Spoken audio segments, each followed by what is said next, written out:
quella terribile vita di un tempo, ad oggi sono passati circa 49 anni e dico oggi sono un uomo libero, certamente per le mie gravissime colpe è giusto che abbia pagato, però non ne nascondo la mia emozione. Gli occhi lucidi, l'emozione di chi ha la consapevolezza di iniziare una nuova vita. La mia terza vita, sottolinea Giampaolo Manca. Lui, ex doge della Mala del Brenta, ha definitivamente terminato di scontare la sua pena, quasi 36 anni di carcere, gli ultimi 2 di affidamento in prove e servizi sociali, quando, spiega, ho toccato con mano la realtà del vivere con il bene. Mi sono ammalato, lei dirà di cosa?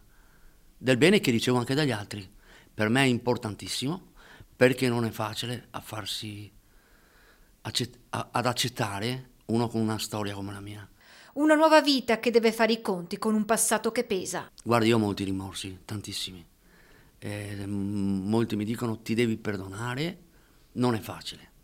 Non è facile perché so che ci sono state delle terribili cose nella mia vita e quindi penso spesso anche ai familiari di chi non c'è più. Non bisogna mai dimenticare, mai.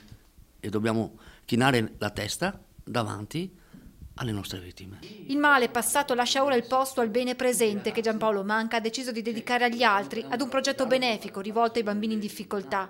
Il suo primo libro, All'inferno e ritorno, nasce proprio con questo obiettivo, come il secondo romanzo in uscita a marzo, Le mie carceri speciali, in cui racconta gli anni in prigione, in isolamento, che spiega mi è servito a capirmi. Di spiegare al mondo che non si nasce criminali. Lo si diventa. Ad aiutarlo nei duri anni del carcere la profonda fede in Dio e la vicinanza della famiglia, della moglie e del figlio Armando. E credo che loro abbiano pagato ingiustamente le mie colpe, perché io so quello che loro hanno passato. E adesso anche un film sulla sua vita, sempre per sostenere il progetto benefico e le cui riprese inizieranno tra aprile e maggio. Ben Affleck dovrebbe interpretare Manca, la sua guardia del corpo avrà il volto del figlio Armando, lo stesso Giampaolo apparirà nella pellicola e poi altre star di Hollywood. Abbiamo un accordo possiamo dirlo ufficialmente, con Robert De Niro, che sarà il coproduttore per l'America del film.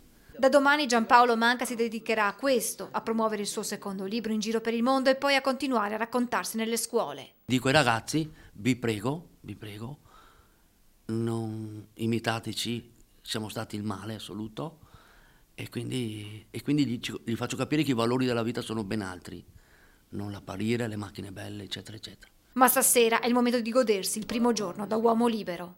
Sono 30 anni che non mangio una pizza alle 8:30. Una cosa stupida, banale, ma quando non ce l'hai capisci il valore. E quindi andrò a mangiare una pizza con la mia famiglia alle 8:30 di sera.